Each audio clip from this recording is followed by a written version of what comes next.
غم سے گھبرانا نہیں ہے, غم کو ریڈ کرنا ہے. وہ حدیث شریف نہیں سنی کہ جس باپ نے 3 بیٹیوں کو پال پوس کے بڑا کیا اور رخصت کیا, یعنی کہ رخصتی کا غم برداشت کیا, جو 3 دفعہ, کیونکہ جتنی پیاری بیٹی ہوگی اتنا بڑا غم دے کے جائے گی, تو جو 3 دفعہ اس غم سے گزار دیا گیا, اگلا مقام اس کا رسول اللہ صلی اللہ علیہ وسلم کے ساتھ ہے. تو غم تو تجھے اللہ کے قریب کرنے آئے, یہ شارٹ کورس ہے. اب میرے لیے جو میری تنہائی تھی وہ میری سب سے بڑی سپورٹ اس لیے بن گئی کہ مجھے کوئی ڈسٹریکٹ کرنے والا نہیں تھا.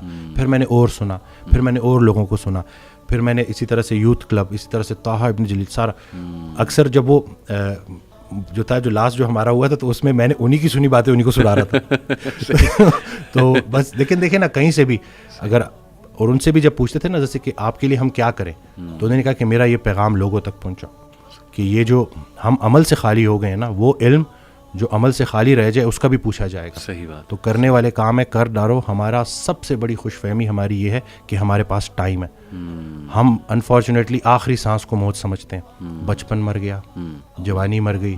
جوانی تو ہاتھوں سے ایسے نکل جاتی ہے جیسے مہندی کا رنگ, ٹھیک ہے, اور پھر جب آپ کو پتہ چلتا ہے تو آپ اس بڑھاپے میں ہو, اور اب آپ جب ماضی میں دیکھ رہے ہوتے ہو کہ کہیں میں اب کیا لے کے جا رہا ہوں اللہ کے پاس. تو یہی ہے کہ یہی وقت ہے. تو جس ٹائم میں گلہ کر رہا تھا, شکوے کر رہا تھا, اور پھر انہوں نے کہا کہ خواہشیں ٹوٹنے کا اور اس غم سے نکلنے کا ایک ہی طریقہ ہے کہ کوئی ایک خواہش ایسی ڈیولپ کر لی جائے جو باقی تمام خواہشات پہ بازی لے جائے, لیکن وہ خواہش ٹھہرنے کی نہ ہو, جانے کی ہو. فکر آخرت تمہیں دنیا کی ہر فکر سے آزاد. صحیح بات, صحیح بات. جو بن دیکھے رحمان سے ڈرتا تھا وہ تب نہیں ڈرے گا جب دیکھے گا. صحیح بات. بلکہ لاسٹ جب میں لاہور آیا تھا تو یہ میں نے وہ ٹی وی لگایا تو وہ قرآن کی, تو اس میں نا اس کی آیت, اس کا ترجمہ کہ قرآن پاک میں اللہ تعالیٰ کہتا ہے, ارشاد فرماتے ہیں کہ تم وہ وعدہ یاد رکھو جو تم نے مجھ سے کیا تھا, میں وہ وعدہ یاد رکھوں گا جو میں نے تم سے کیا تھا. تو ہم نے بس وہ وعدہ کیا تھا. نماز بھی تو اللہ کی یاد ہے نا. صحیح صحیح. تو اور پھر دوسرا یہ کہ یکسوئی, کہ جب آپ کا نا یکسوئی نصیب ہو جائے, ایک ہی آپ ڈائریکشن میں چلنا شروع ہو جاؤ. محبت کیا ہے؟ محبت ادھر ادھر دیکھنا نہیں ہے, ایک ہی ڈائریکشن میں دیکھنا. بالکل صحیح. تو جب آپ کی ڈائریکشن اللہ کی طرف ہو جائے نا, پھر اٹھنا بیٹھنا ہر چیز, اور ویسے ہی اللہ تعالیٰ آپ کو مشکل سے نکال لیتا ہے. اور ڈاکٹر صاحب آئی تھنک یہ جو سینٹینس ہے نا جو آپ نے بولا تھا کہ اللہ سنبھال لے گا, بالکل ultimately you have to leave everything to Allah. اور قرآن مجید میں بھی اللہ, ایون نبی صلی اللہ علیہ وسلم کہتے ہیں نا کہ تم مشورہ کرو, لیکن اس کے بعد اللہ پہ توکل کرو اور چھوڑ دو, اللہ تعالیٰ اس کو سنبھال لے گا. آئی تھنک جب ہمیں یہ بلیف ہو گیا نا کہ کائنات کا نظام چلانے والا اللہ ہے, لوگوں کے دلوں کا کنٹرول اللہ کی 2 انگلیوں کے درمیان ہے, یہ حدیث میں آتا ہے. ہر چیز, ایٹم بھی موو نہیں کر سکتا اللہ کی اجازت کے بغیر. اللہ الوکیل ہے, جس کا مطلب ہے ڈسپوزر آف افیئرس. تمام افیئرز اللہ نے ڈسپوز آف کرنے ہیں. جو آپ کی زندگی میں ہو رہا ہے یہ آپ توکل رکھیں, یقین رکھیں کہ وہ اللہ کی اجازت سے ہو رہا ہے, اس کا ایک مقصد ہے. بس آپ نے یہ تلاش کرنا ہے, بجائے کہ اس غم کو اپنے سر پہ چڑھانے کے, جیسے آپ نے کہا, you just have to find out کہ یار یہ آیا کیوں ہے, اس کا مقصد کیا ہے, یہ مجھے کیا سکھانا چاہ رہا ہے. اور سجدے میں جا کے بندہ رو پڑے اللہ کے آگے, اللہ سے تقویت مانگے, اللہ سے کہے کہ اللہ مجھے پرسپیکٹیو دے. بلکہ میں ایک کوٹ پڑھ رہا تھا, ایون دو ہی از اے نان مسلم رائٹر ہے بہت بڑا, میرے ذہن سے ابھی خیر نام نکل گیا, انہوں نے بڑی کمال کی بات کی. انہوں نے کہا, oh my lord make me brave, and مجھے ایسی سکت دے کہ میں اپنے غم سے وہ ریزن ڈھونڈ سکوں کہ یہ آیا کیوں ہے. سبحان اللہ. یعنی ایون دو از اے نان مسلم, لیکن یہ کہ اتنی اس میں عقل ہے کہ وہ یہ دعا کر رہا ہے. تو یہی بات ہے کہ وزڈم فائنڈ آؤٹ کرو کہ یہ کیوں آیا ہے.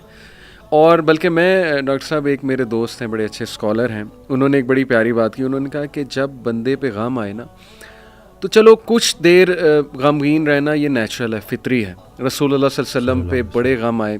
حضرت خدیجہ کی جو ڈیتھ تھی وہ اس سے بڑا غم نہیں تھا. The most smiling face did not smile for months. تو اٹس نیچرل, اوکے. لیکن وہ رک نہیں گئے.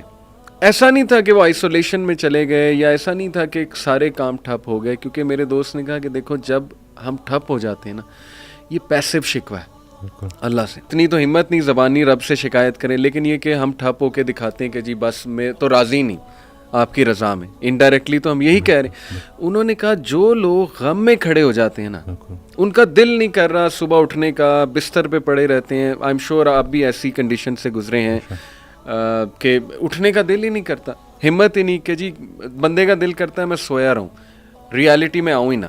مطلب ریالٹی از سو بیڈ لیکن اس وقت جو اٹھ جاتا ہے نا, یقین کریں, جو ہمت پکڑتا ہے, اللہ کا نام لیتا ہے, آئی تھنک یہ اللہ کو وہ یہ میسج دے رہا ہے کہ اللہ میں راضی ہوں, راضی ہوں, بالکل, بس اب آپ چلائیں مجھے. اور صبر بھی, بلکہ میرے پاس پیشنٹ آئے تو میں ان کی میں نے کہا آپ نے صبر کرنا ہے, تو کہتے کر رہا ہوں نا.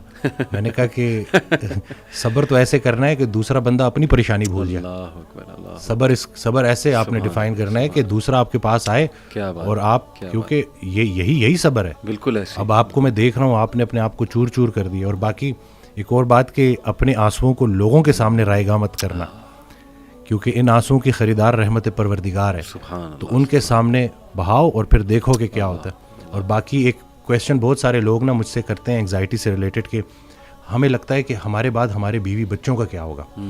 تو میں یہ کہتا ہوں کہ حضرت کہتے ہیں آڈیو میں کہ جو انسان یہ سوچتا ہے کہ اس کے مرنے کے بعد اس کی بیوی بچوں کا کیا ہوگا, اس کا ایمان نامکمل ہے. اس نے پالنے والے کی پالنے والی صفت پہ ایمان ہی نہیں لایا. اللہ اکبر. جن کے لیے پوری کائنات بنائی, ان کو یتیمی اور غریبی سے گزارا, ان کو ماں باپ نہیں دیے, آپ کو دے دیے. اللہ اکبر. ہم شکر کے مقام کو گلے میں کنورٹ کر دیتے ہیں. صحت بھی ہے, زندگی بھی ہے, اور کب تک ہے کوئی نہیں جانتا, اور جب تک ہے وہ کوئی چینج نہیں کر سکتا. تو پھر ابھی کیوں پریشانی لیتے ہیں؟ کیا ان بچوں کو ہم پال رہے ہیں؟ صحیح بات. کیا ہم خود کو پال رہے ہیں؟ کیا ہم اس قابل ہیں؟ بے شک. قد پہ حد کا پہرا, صحت پہ بیماری کا پہرا, اور اتنے پہروں میں پیدا کیا ہوا انسان چاہتا کیا ہے؟ آزادی. تو یہ کر کے دیکھ لے. صحیح بات. ڈاکٹر صاحب, جسٹ ٹو وائنڈ اپ, کیونکہ ہمارا یوتھ کے ریلیٹڈ کام ہے, تو آپ نے کل میری آپ سے بات ہو رہی تھی, آپ نے ایک بڑی آئی اوپننگ بات کی. آپ نے کہا کہ ہم نہ ہی مینٹلی, نہ ہی فزیکلی, نہ ہی اسپرچولی اپنی یوتھ پہ کام کر رہے ہیں, اور ہم ایک بہت کمزور جنریشن چھوڑ کر جا رہے ہیں. تو what is your message for the youth in particular, کیونکہ مینٹلی بھی, ایموشنلی بھی, فزیکلی بھی, آپ کی بات ٹھیک ہے, ہم ایک کوئی طاقتور جنریشن نہیں چھوڑ کے جا رہے. دیکھیں, اصل میں بہت چیلنجنگ ہے, لیکن ان بچوں کو یہ سمجھنا ہوگا کہ ابھی چونکہ عمر ایسی ہوتی ہے. اس دن بھی ایک کوئی ہارٹ بریک ہو گیا تھا, تو پراپر نہ صحیح ڈپریشن میں, تو میں نے اس کو کہا کہ ہر اس انسان کا شکریہ جس نے میری آنکھوں کو آنسو دیے. یہ آنسو مجھے اللہ کے پاس لے گئے. اس انسان کا سب سے بڑا تحفہ یہ جدائی ہے جو تجھے اللہ کے پاس لے کے جائے گی. لوگ کیا کرتے ہیں, یہ جو غیر اسلامی تعلقات, اسی طرح سے غیر شرعی چیزیں, یقین جانیں آپ جتنی مرضی دیکھ لیں, سکون نہیں ملے گا آپ کو. اور یہی جو آپ کی گروئنگ ایج ہے نا, اس میں آپ کے ہارمونز بھی آن پوائنٹ بہترین ہے. اسی عمر میں آپ نے اسپورٹس میں انڈلج ہونا ہے, آپ نے پراپر طریقے سے ڈائٹ کا خیال رکھنا ہے, اور سب سے بڑھ کر یہی لرننگ ایج ہے, اس میں آپ نے سیکھنا ہے. اور جیسے جیسے آپ ایک قدم بڑھائیں گے, اللہ کئی گنا زیادہ آپ کے قریب آتا جائے گا. اور یہ ٹرائیڈ اینڈ ٹیسٹڈ چیزیں, مجھے یہ بچپن میں سکھایا گیا تھا کہ صرف شہرت, دولت اور یہی چیزیں ہوں گی تو بس یہی سب کچھ ہے, کیونکہ ہم ادھر ادھر یہی دیکھ رہے تھے. لیکن سب کچھ ہوتے ہوئے بھی انتہائی بڑا خلا تھا جو پورا نہیں ہو رہا تھا. تو ہم تو چلیں, وہ کہتے ہیں نا, اگر سیدھی طریقے سے اللہ کے راستے پہ نہیں آتے تو اللہ گھما کے لے کے آئے گا. تو ہمیں تو بہت سی چیزوں سے آپ نہیں گزریں گے انشاءاللہ ان چیزوں سے. آپ کے پاس یوٹیوب پہ کانٹینٹ موجود ہے جو خالصتاً اللہ کی رضا کے لیے لوگ بنا رہے ہیں. ہمارا جو وقت تھا, دور تھا, اس میں ٹھیک ہے ہمیں شاید اس طرح سے توجہ نہیں دی گئی, لیکن اب آپ کے پاس آپشنز ہیں, اور آپ پراپر طریقے سے جو صحیح, دیکھیں دنیا چلی گئی تو چلی گئی, دین چلا گیا تو پیچھے کیا رہ گیا.